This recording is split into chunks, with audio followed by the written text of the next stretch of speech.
Hello everyone, my name is AP the Weird One, and we are back with another anime review. This time we're reviewing the Red Ranger becomes an adventure in another world, episode 1.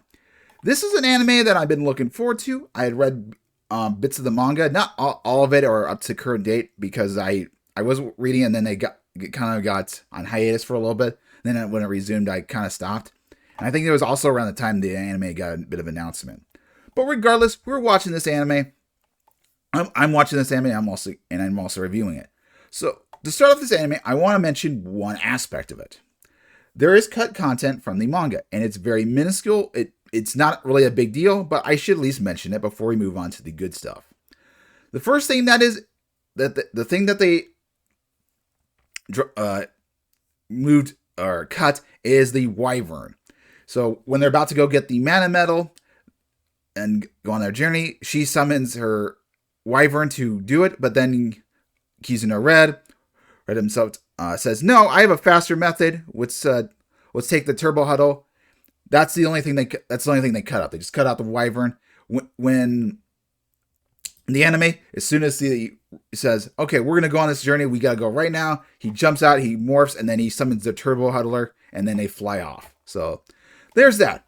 But with that cut content, we get some other juiciness. For starters, the battle at the very beginning with the villain, we see the mecha transform. We see the individual components, and they combine. They battle the main villain's airship, and unfortunately, it gets wrecked, which kind of doesn't make sense for a little bit later on. But we'll have to assume that it did get repaired in the other world. But our man Kizuna Red, he attacks the main villain, destroy the Breakup King. He wipes him out in one fist, and then as the world is colliding, he gets transported in the other world. It does seem like from the visuals and everything in the anime that he dies, but it just seems like he gets summoned. So it's not a reincarnation summon; it's just a summon. And there's kind of an indication that maybe while he was traveling around the world for a period of 6 months before he meets our lovely lady Ydra, he discovers that the people are in danger, and maybe he was summoned this world for a purpose. But in addition to that detail, when later on when they talk about their dreams and everything, kind of like their goals, we get a better look at the main villain's henchmen and even the protagonist a little bit more, his companions. So that was a really good detail. Episode 1 just covers chapter 1 of the manga, and with a little bit extra detail, which was really good. I absolutely enjoyed that aspect. I love that we can see the other generals of our big mad, the Breakup King, and the villains for this world were the relationship enders, which you may think is kind of stupid at first, but as someone who's watched SS Dynazenon, relationship enders make a little bit of sense. The main villain doesn't like relationships. He thinks they're a burden on humanity, and so he wants to destroy them. And in respect, if you think about it deeply, if you end relationships, there's the trust, the community. You end, it's more chaotic, fight for each other. There's no trust. There's no love. It's very, in a Christian sense, Lucifer-like, or the devil. Like the devil doesn't want you to have relationships with humanity or even with God himself. So I think it's actually a clever villain name. Whether or not it was deep in this series, that's debatable. But regardless of the fact, let's just appreciate that it's called Relationship Enders.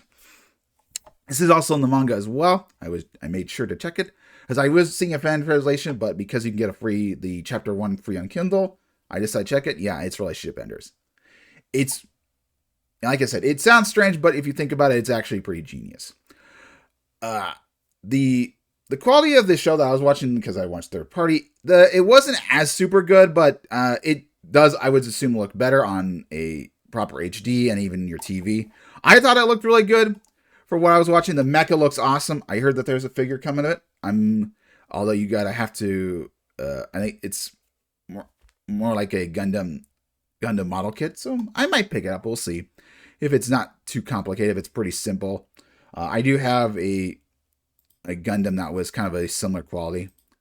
One thing to note about the mecha, it's pretty simple design.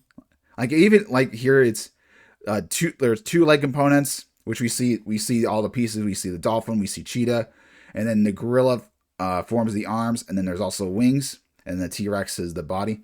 This is a similar design for those who've seen Donei Taijin from the Don Brothers. It's a similar makeup, which I can appreciate the simplistic design.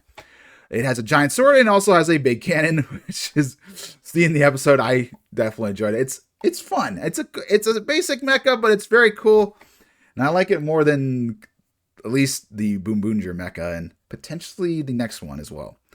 But that being said, the first episode was awesome. I absolutely loved it. I'm looking forward to it.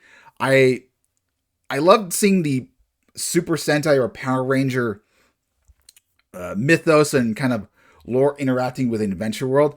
Because for me, I've watched Power Rangers. I know a little bit of the manga about the grid, a morphing grid. And so for him to kind of be able to summon Mecha and even morph in that world kind of ties back to that. It's even evident in like something like King Oger when they did their crossover series with the Rio Soldier, the dinosaurs that have music, the dancing one. I don't know if I remember the top of my head, but it was a similar concept, kind of a similar concept, and I like that. There is one problem though with his powers is that he does burn up material. So like when he destroys monsters, so magic equals magic and swordsmanship. You'll get the good quality materials. But if you want to just destroy everything and be OP, then you stick with the Rain Ranger aspect, which is kind of cool. It's there. It shows the positive side, but also the downsides as well, and even in that sense in the mecha. With that, I'm going to end my episode review here. Like I said, I really enjoyed this episode. I'm looking forward to the rest of the anime. It's very fun. We got a beautiful waifu.